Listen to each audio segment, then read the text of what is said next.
I used to draw all the time as a kid. Anything lying around the house I would draw. Also used to copy comic books. So I had a real, I guess, foundational skills that I developed as a child. When I moved to the Pilbara, I'd got all these beautiful landscapes and inspiration. So I kind of started with the Pilbara rock scenes and all those lovely hills and mesas, but I got a bit stuck because I didn't really know what I was doing, so I moved to the sea, because the sea is a bit easier to work with, I guess, because there's a lot of blending of colours. You've got the background and the middle ground. All you really have to do is just blend the right colours together, and then all your detail is in the foreground. My favourite subject is absolutely the seascapes up here. At Pardee Station, 80 Mile, even as far up as Broome, and back down towards Crathur. The sea is really turquoise. Your observational skills are really important as an artist. I spend a lot of time looking at the ocean and working out the reflections, the way the oceans move. I suppose, you know, just that time spent, you make all those mental notes in your head, and then when you come back to your studio, you've got a lot of information to work with. So yeah, absolutely, the seascapes up here are just really been such a huge inspiration. I always just start with the white pencil, and it just gives me my composition. It's really important to start with your composition. If that's interesting, then that's going to draw the person in, and then obviously you use your colours then to build in the painting. And also with the laws of perspective, things that are further away, they're smaller, tighter together, and they're flatter. And then as objects become nearer to you, they become more detailed, they're spread apart. You start to see form and structure and shape. With the seascapes, I just really love pushing the colours. This is what I call my sexy magic colour.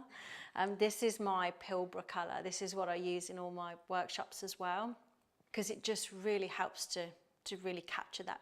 And then you just work in a lot of sort of blue-greens, greeny blues, you know, working with the whites to really capture the foam. The foam is very 3D. It's got a lot of structure in it, so I use a little bit of white, but then these really, really light colours, these sort of light blues, light greens, even a bit of like grassy green. It just really helps to sort of show the shadows and the structure of the foam. Having, you know, sat by the sea, you notice that as the objects of the sea, whether it's the wave or the foam or the wash, it starts to really reflect the sky. So I bring in a lot of sky colours in my foreground objects, but also try to capture the texture of the ocean as well, because obviously it isn't flat. It's, even on a calm day, it's slightly undulating. So it's a mixture of using the sea colour and the sky colour, and then trying to add in the sand as well. There's a lot more drawing that goes on in the foreground, and in the background it tends to be a lot more blending. And obviously when you blend colours, it does make it a bit more fuzzy, I guess, so that helps to push that into the background. And then with your drawing, the other secret tip as well is that I often use this actual paper. So there's a little bit of that showing through underneath the foamy bits, and what that gives me is the shadow underneath the foam that gives it that sort of 3D structure. You know, a lot of people describe my work as quite photo-like, photorealistic, and I think it's just all to do with just making the colours really do all the hard work, I guess. The first watering hole we went to was a place called Willy Wally, which everyone in Newman goes to most weekends.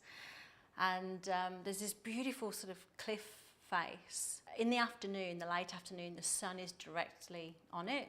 And you get all these lovely colours, the orange and the purples and yellows, just all these really interesting colours from the iron ore. So I took a photo of that and basically played around with that at home with the pastels. I guess that's where it all started, really, just playing around with those textures and really trying to make that sort of real beautiful sunset colours. I really wish I'd learnt colour theory in the beginning. There'd just come a point where I just got it. I knew what colours to use, I knew what tones to use, and how to create textures with the pastels. Pastels they're like butter. They're incredibly velvety.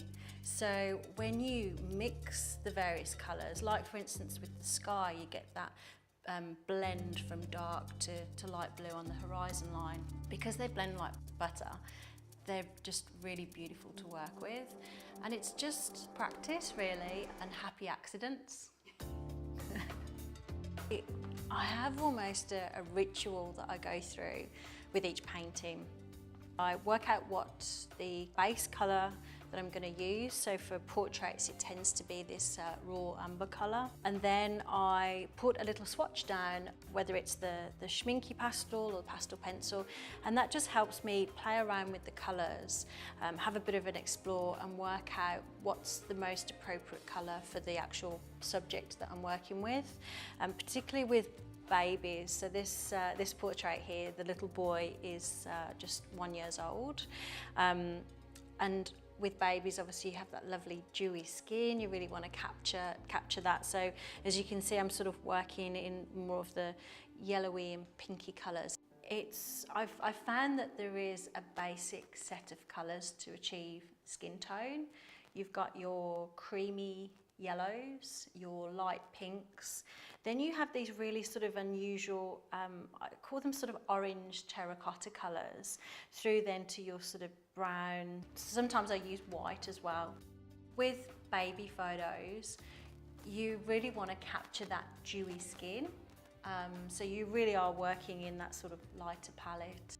Portraits are very much a new thing for me at the moment. It's taken me a bit of a while to work out the actual flesh tones to use. It's just a case of building up a number of different colours, from the darker colours such as the browns, through to the sort of very vibrant oranges, through to pinks and using yellows. And it's just understanding how those colours interact with each other. It's actually really interesting to watch my students try. Everyone thinks that pastels have to be blended.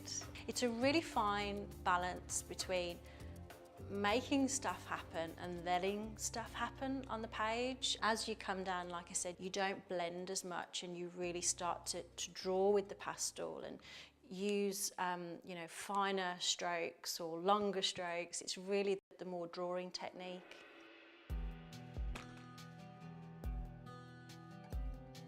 The Pilbara's been really kind to me. I've had opportunities. I was invited to teach with the Cossack Art Awards, been obviously invited to teach with the local art community. The winter season it's nice and cool. You can get out, you can go camping and fishing, and it's just beautiful. I've had these amazing experiences of being out in a landscape that is so far removed from my Birmingham English, you know, sort of heritage. Everyone knows about the Pilbara wildflowers. Everything from the mulla, all just the most unusual flowers. I've been taking loads of reference photos. I'd really like to explore though, I think, the working man up here. And I guess given the change in the sort of mining boom landscape, I think it'd be really good to do something with working with the guys up here, you know, like the average guy that you know, is doing maintenance or working in operations at port. I really want to capture them in sort of a more action mode, something that captures the machinery, the sunrise, the sunset, something that really just shows the guys and what they kind of have to put up with. They do really tough jobs up here. They're dangerous jobs. Some of the jobs up here can kill people. I just want to find other ways, I think, in the future to work on that working man's theme and really give the Pilbara a voice through my paintings, not just through seascapes and landscapes, but focusing on the people as well.